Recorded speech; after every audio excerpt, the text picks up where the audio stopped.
It is Wednesday, the 5th day of December. Good evening. This is the big story. My name is Michelle Ngele Odhiambo. Tonight, President Uhuru Kenyatta has maintained his stand against the Parliamentary Service Bill 2018, in which members of parliament seek to raise their salaries and allowances.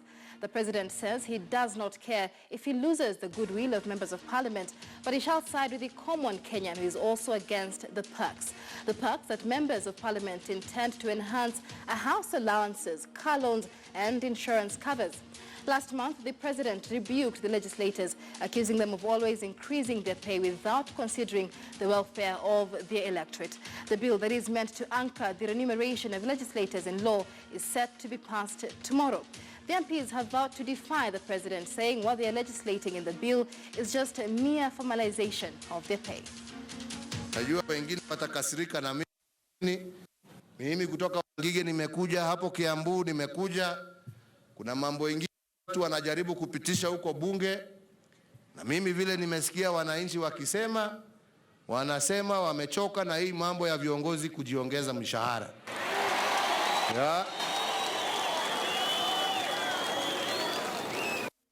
On the show tonight, I shall be speaking to Member of Parliament Jared Okello, as well as political analyst Dunstan Omari. But before I engage them, let's cross over live to the city centre and link up with our lead reporter Duncan Haemba for more insights on this highly emotive matter. Haemba, good evening. What's the latest so far?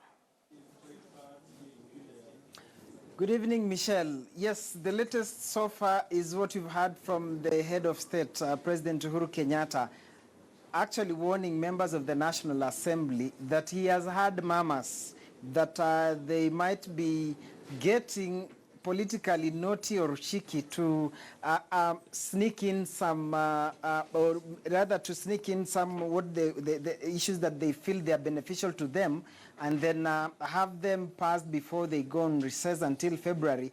And he has warned them and said that in the event there will be such, then he'll not desist to decline to assent to that bill, the PSC Bill 2018. Of course, last evening or yesterday afternoon, members of the parliament went on a tirade, actually blasting members of the media that they've said that they've misled the two leaders, President Uhuru Kenyatta and Raila Odinga, who have expressed their disappointment in rumors that members of parliament or members of the National Assembly might be preparing to pass some pieces of legislations that will be beneficial. What are we talking about? There are murmurs, which members of the National Assembly are talking of murmurs, but what we do here is that the PSC Bill 2018 that has gone through the second reading, the debating stage, and was supposed to come up for the third and final reading. Then after that, if there will be any amendments, they will be inserted. If no amendments, it will be transmitted to State House for the President to assent into law. But we are here that what among the demands they are saying, they are demanding enhanced travel allowance, they are demanding official vehicle, house allowance, as well as medical cover extended to more than one wife. In terms of the pecking order, we do understand that they want to be promoted in the ranking order as state officers to position number 7. They want to come after the president, deputy president, speaker of the National Assembly, speaker of the Senate, chief justice and governors. They want to be ranked as number 7 among state officers. They're also demanding diplomatic passports, just like other 23 state officers. Now, they have since dismissed that, but we do know that this is politics, and when it comes to politicians, you cannot really take their word. Therefore, it's a matter of wait and see. So they've said that the media has gotten it wrong. We will wait and see. However, I do have with me the tabled report of the Justice, Legal and Affairs Committee, or the William Cheptumo-led committee, that was tabled on 15th November 2018. This is the report of the Departmental Committee on Justice and Legal Affairs, report on Parliamentary Service Bill 2018, number 6 of 2018. Of course, Nyando, Member of Parliament, Jared Okello is that member. But looking through what they are saying, if they will not be up to any mischief. And then when you look at page 11 of the 126 of that bill, of course, they are saying why this bill has to be passed and then asserted into law.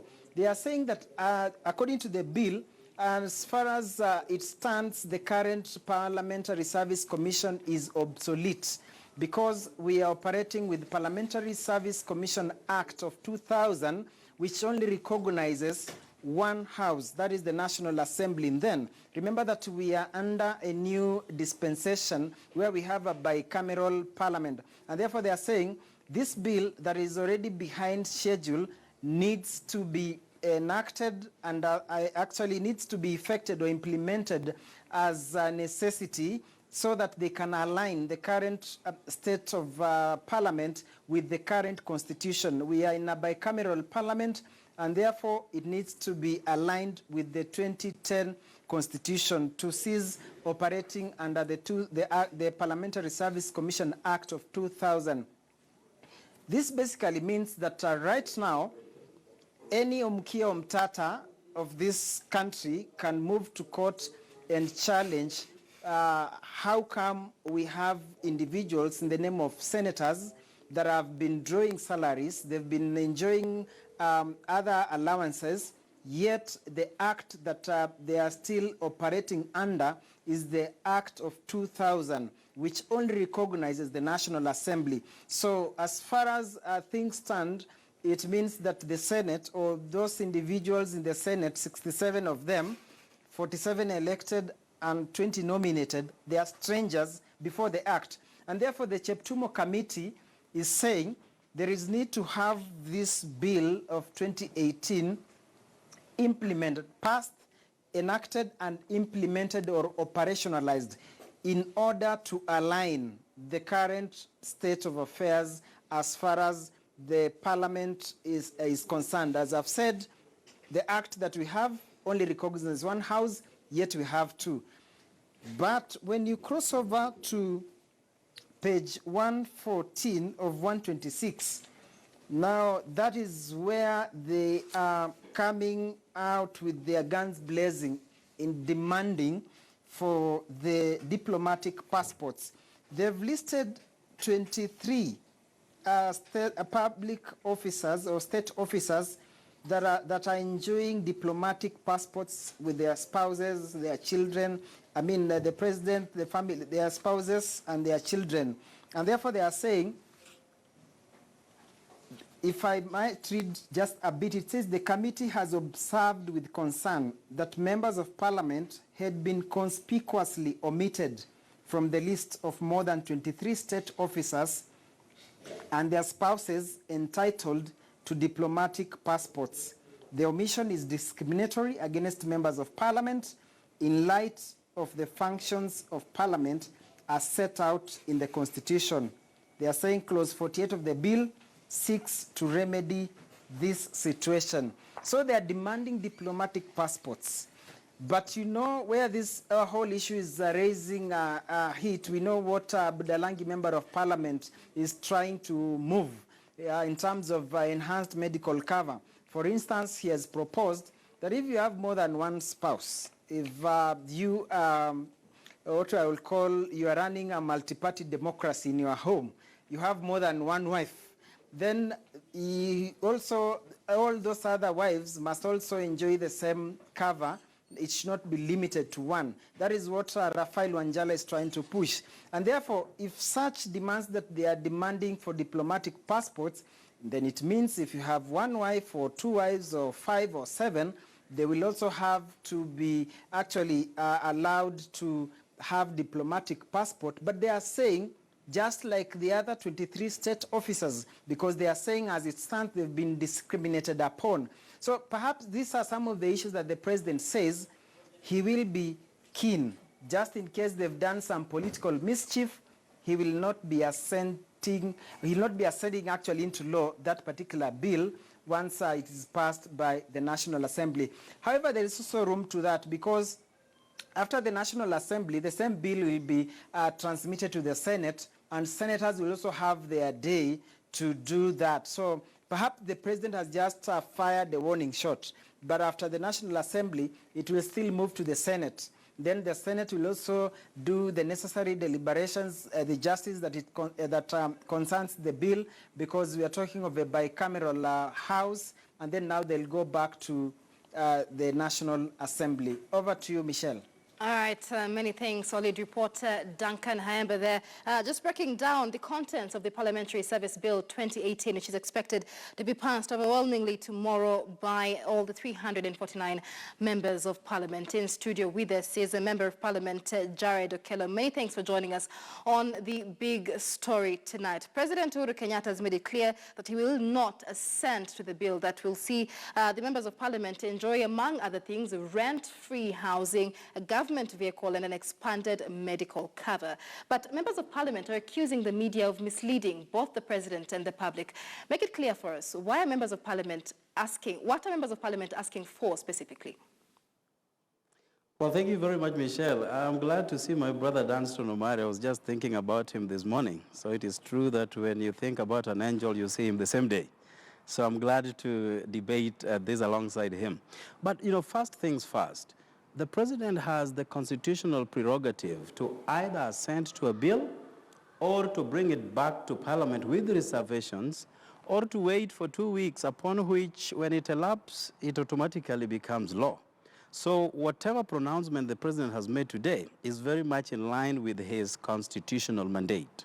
But, you know, we do know that there are several independent commissions that were established by the current constitutional dispensation, as is well captured in Article 230 of the Constitution. Now, Article 116 of Kenya's Constitution would say that a law that is enacted within Parliament and is assented to by the President becomes the law of the country. Now, all those independent commissions that I have outlined as they appear in Article 230 have all been aligned to the current Constitution. And just as my brother Haemba has ably said, it is only the Parliamentary Service Commission that is yet to be anchored into law. And that is basically what we are waiting to do tomorrow. Firstly, to align it with the Constitution. Because again, the travesty that we may face is that the PSC may then be declared unconstitutional. And then that therefore presents the biggest challenge ever. So there are many things that already Parliament is enjoying, one of which is the mileage that has also been captured properly in that bill. Right. Then you talk about the medical scheme. You talk about, other allowances. They are already in law. So what we are saying, we are already enjoying them as a matter of right, just like other people are enjoying rights out there. And of course, again, the other issue that is being contested is the issue of mortgage. Mortgage is a commercial loan, and everybody knows that, and all these office holders have access to mortgage. A commercial loan at what interest, though? Interest is basically negotiated. No, I mean, it's very important. Many Kenyans pay 14 to 16% interest. Members of Parliament pay what, 3%? This is what I'm saying. Interests are always negotiated. Even when you want to acquire a loan from an individual, you then negotiate how much you will then pay. Parliamentary Service Commission negotiated on behalf of members of Parliament 3%. Right. And that is not only applicable to Parliamentary Service Commission, but even other commissions are enjoying it. But one important element that we have to put in mind is that this is a commercial loan that MPs must pay back. You have access to these loans from financial institutions or commercial banks. Right. Some people have chosen not to go for those loans. So this is not something that is, MPs are getting for free. They are paying for it. But what I was saying is that there are certain things that we already enjoy as members of Parliament, including the mortgage, but then they will then be aligned by this particular bill. And one thing that I want to make clear, and that is captured in Article 116, Sub-Article 3, that you cannot confer yourself pecuniary benefits that are directly linked to you. And that means, therefore, that even if we so choose to add ourselves salaries, which is not there in this particular bill, right, that can only be enjoyed by the subsequent House, which is now going to be the 13th Parliament. We cannot pass laws that benefit us as members of Parliament. And that is well captured in Article 116, sub-Article 3. Right, but we're talking, long term. At the end of the day, whether the law is passed today, whether it benefits this parliament or the next parliament, taxpayers' money will still go into the same. But let's focus on what you've said. A commercial loan, for example, is a loan in a mortgage, for example. It is a loan that members of parliament will have to pay. It is not asking for bigger salaries. But President Uhuru Kenyatta and opposition leader Raila Odinga have recently bashed members of parliament, calling them greedy and unpatriotic. You already have a mortgage allocation. You're not asking for a higher mortgage allocation. But the president says Kenyans are suffering, and every time they read the newspaper, they find the MPs pushing for more money. Just last week, when members of parliament were meant to discuss the gender bill, it didn't pass because of lack of quorum. But tomorrow, we expect this bill to be passed overwhelmingly for the sake of the members of parliament. How do you think that reflects, perception-wise, for the electorate that you represent? The only new thing that has been brought into fore is the issue of house allowance. As a matter of right, every public officer and every state officer has unfettered enjoyment on house allowances. Right. Members of parliament get loans to be able to buy homes or buy houses. That is a loan that they have to pay for. At the end of every month, when your salary is being computed, that chunk that had been hitherto negotiated for repayment of those loans must go to where it belongs. So MPs get their salaries minus what is deducted out of that salary. So what the MPs are asking is, if all state officers and everybody else, as a matter of right, is enjoying the benefits of house allowance, why were they chucked out of this particular scheme? So they are saying, can we then, just like any other state officer, who then is carrying out a cardinal responsibility for and on behalf of this country, get access to this? So that is the only new thing that MPs are asking for. It seems to be a matter of Peter has, so I also want. This is coming at a time where the country is thinking of reducing the wage bill. So instead of saying other state officers have this, so I want this, why can't you say, because we don't have this, why can't we withdraw this from other state officers so we save this money and reduce the wage bill? How in touch with reality are members of parliament when asking for these perks? Very good question, and I wish the president could have given this as a proposal to have everybody be excluded from the house allowance scheme so that, as you correctly put it, wage bill has skyrocketed so, exponentially. Right. And Kenyans are truly suffering out there. They have to dig so deep in order that they can, run the affairs of this country. Any government anywhere relies 100% on taxation. And that is why, they will continue plucking this feather out of us, even when we cry the loudest. So if the president came with a proposal and say, in the interest of this country, and now that we are trying so hard to stabilize our economic endowments, let us do away with house allowance for everybody. And by the way, MPs in totality are only 419, and this, includes members of the Senate. Out of 414, you can imagine the number of people working in government agencies. They are in their hundreds of thousands, and all of them have access to house allowance. So when 414 people are saying, this is discrimination, why can't we also fall within the purview of the house allowance? Then the country is up in flames. Everybody, you see guns blazing, that, MPs are so insensitive, they, are pushing us to the walls.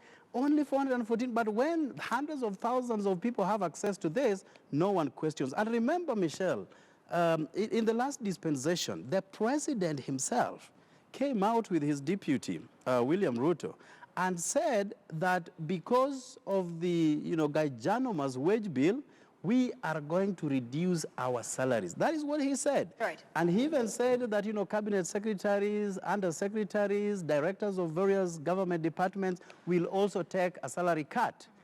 To date, not even the media has had the audacity to question whether that was implemented or not. Right. But when MPs are only asking for what is right, then everybody is out there guns blazing. So I think certain times we talk using two sides of our mouth, and we then want to become so vindictive.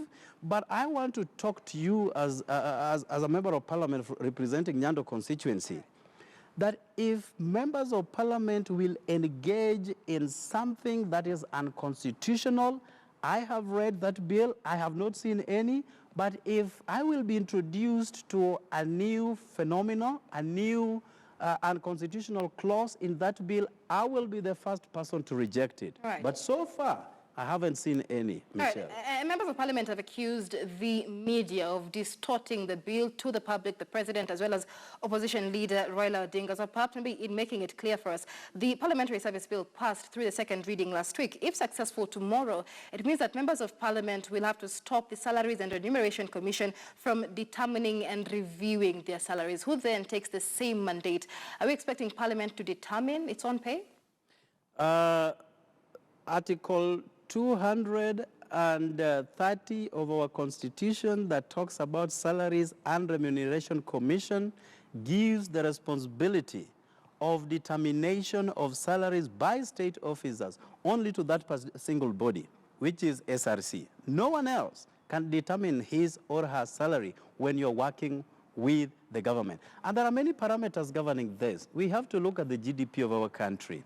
We have to look at the trade elements. We have to look at our debt portfolio. There are many factors that determine the salary of any state officer. Right. And members of parliament are not abrogating themselves this role. They are saying that is the work of Salaries and Remuneration Commission. And that is why I have seen my brother Haemba go through this bill. There is no part that is mentioning salaries as part of an integral increment by members of parliament. But again, Right Honorable Raila Odinga, President Uhuru Kenyatta, these are elder statesmen. And Raila Odinga, in his wisdom, chose to support Uhuru Kenyatta through this handshake because he looked at the position that this country is at in terms of its economy. And, you know, 2 elections in a row presented very difficult moments for this country. And any country anywhere, immediately after elections, including the United States of America, the economic status would always plummet. And therefore, Raila said, instead of putting this country into trenches, digging too deep in the brink of precipice, let us reach out to Uhuru Kenyatta, right. And Uhuru Kenyatta reached out to Raila Odinga so that they could collectively stabilize this country. And therefore, you'd naturally expect them to raise eyebrows each time there are additional obligations on the part of the government.